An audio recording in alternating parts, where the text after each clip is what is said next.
So hello guys, today's question is why 3 degree carbocation is more stable than 2 degree carbocation is more stable than 1 degree carbocation।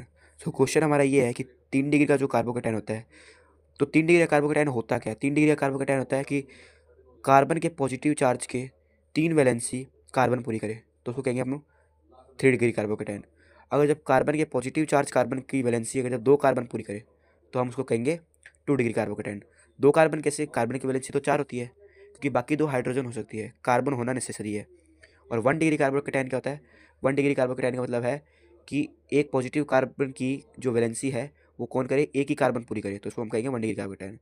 तो chemistry में ये concept चलता है कि 3 degree carbocation ज़्यादा stable होता है 2 डिग्री कार्बोकेटाइन से, और 2 डिग्री ज़्यादा स्टेबल होता है 1 डिग्री कार्बोकेटाइन से। तो आज हम इसका रीज़न जानने की कोशिश करेंगे, और इसके रीज़न को हम डिस्क्राइब करने के लिए जिस थ्योरी का यूज़ लेंगे उस थ्योरी का नाम है the hindrance theory. Hindrance theory क्या कहती है?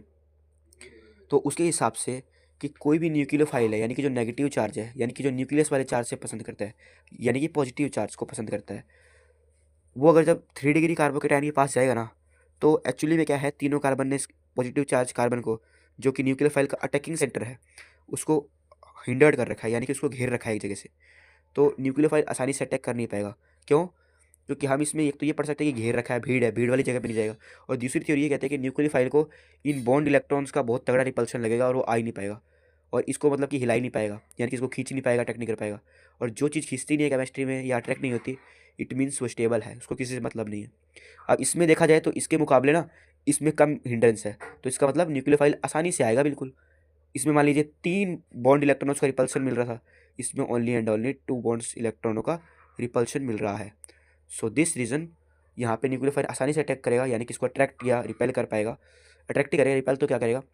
तो जो अट्रैक्ट करेगा ना, तो इट मीन्स ये अनस्टेबल है, यानी कि किसी के साथ भी जुड़ सकता है। जो किसी के साथ भी जुड़ता है ना, इट मीन्स वो अनस्टेबल है, और किसी के साथ जल्दी से नहीं जुड़ता वो स्टेबल है, यानी कि उसको किसी की जरूरत नहीं है।